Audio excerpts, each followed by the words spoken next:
Good morning everyone. कैसे हैं बेटा सभी। पिछले वीडियो में जो है हमने संसदात्मक शासन प्रणाली के बारे में पढ़ा, उसकी विशेषताएं, गुण और दोष भी देखे थे कि कैसे संसदीय शासन प्रणाली कार्य करती है। कार्य प्रणाली के अंतर्गत, कार्यपालिका के अंतर्गत एक तीसरा जो है अर्ध अध्यक्षात्मक शासन प्रणाली।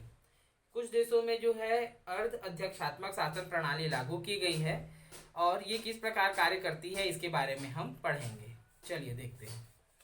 अर्ध अध्यक्षात्मक व्यवस्था में अध्यक्षात्मक व संसदीय गुण दोनों पाए जाते हैं। ठीक है, अब नाम से ही पता चल रहा है, तो इसमें जो है संसदात्मक शासन प्रणाली का भी गुण होता है और अध्यक्षात्मक शासन प्रणाली का भी गुण होता है। इस व्यवस्था में राष्ट्रपति और प्रधानमंत्री दोनों होते हैं। संसदीय व्यवस्था के समान इसमें राष्ट्रपति नाम मात्र का नहीं होता, उसके पास महत्वपूर्ण शक्तियां भी होती है। जैसे संसदीय शासन प्रणाली में सारी शक्तियां जो है प्रधानमंत्री के राष्ट्रपति के पास होती है कानूनी रूप से, परंतु उसका उपयोग प्रधानमंत्री करता है। अध्यक्षात्मक शासन प्रणाली में सारी शक्तियां राष्ट्रपति में निहित होती है, परंतु अर्ध अध्यक्षात्मक शासन प्रणाली में क्या होता है कि ये दोनों का मिला जुला मिश्रण होता है। इसमें राष्ट्रपति और प्रधानमंत्री दोनों होते हैं, परंतु राष्ट्रपति के पास कुछ महत्वपूर्ण शक्तियां भी होती है, वो नाम मात्र का नहीं होता। इस व्यवस्था में प्रधानमंत्री और राष्ट्रपति एक ही दल के हो सकते हैं, परंतु कभी कभी अलग दलों के होने के कारण जो है दोनों के बीच तालमेल जो है सही ढंग से स्थापित नहीं हो पाता है। फ्रांस, रूस और श्रीलंका में अर्ध अध्यक्षात्मक व्यवस्था पाई जाती है। ठीक है, श्रीलंका की अर्ध अध्यक्षात्मक कार्यपालिका, ठीक है, इसके बारे में हम लोग पढ़ेंगे कि कैसे वहां पर जो है कार्यपालिका काम करती है। केस स्टडी सन 1978 में श्रीलंका के संविधान का संशोधन करके अध्यक्षात्मक कार्यपालिका लागू की गई। इस प्रणाली में जनता प्रत्यक्ष रूप से राष्ट्रपति को चुनती है। यह संभव है कि राष्ट्रपति और प्रधानमंत्री एक ही दल या अलग अलग दलों के हों।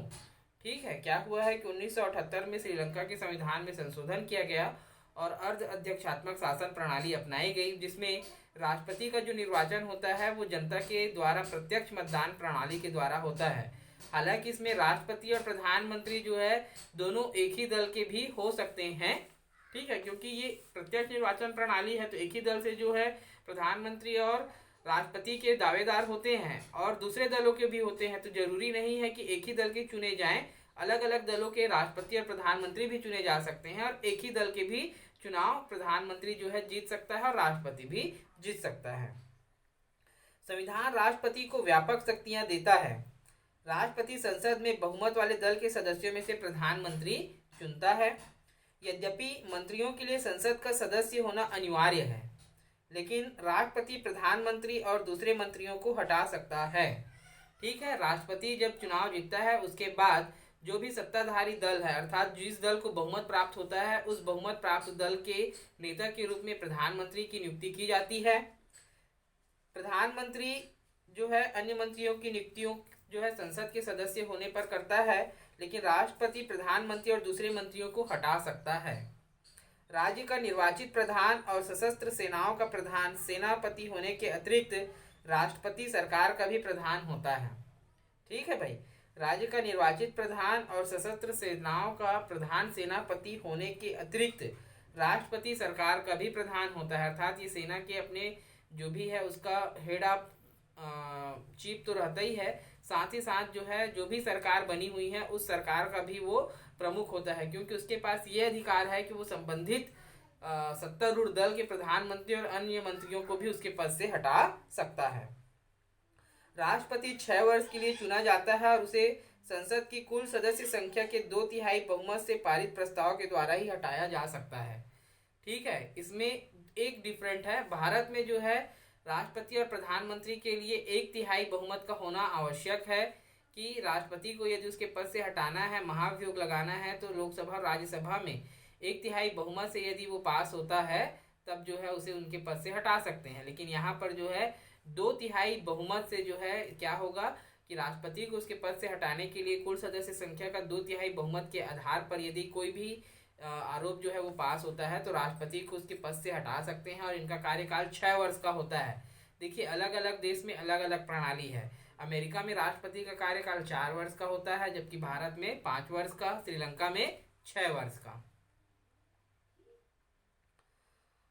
यदि वह प्रस्ताव संसद के कम से कम आधे सदस्यों द्वारा पास किया जाए और संसद का अध्यक्ष भी संतुष्ट हो कि आरोपों में दम है, तो संसद का सदस्य उसे सर्वोच्च न्यायालय भेज सकता है।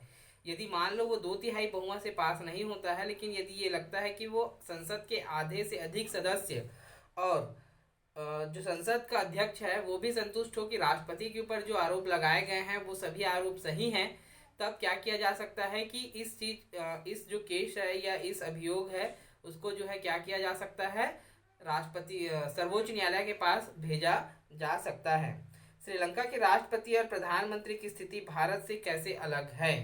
तो भारत और श्रीलंका के राष्ट्रपति के महाभियोग में सर्वोच्च न्यायालय की भूमिका की तुलना करें।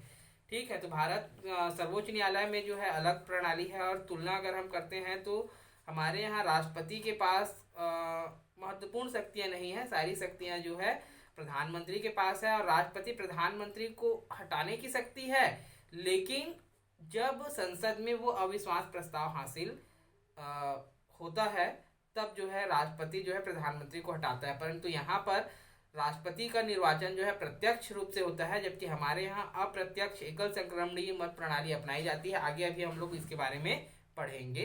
तो इस प्रकार भारत के राष्ट्रपति और श्रीलंका के राष्ट्रपति दोनों अलग अलग हैं।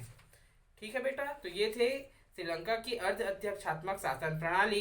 कोई भी डाउट होगा तो जरूर पूछेंगे। Thank you.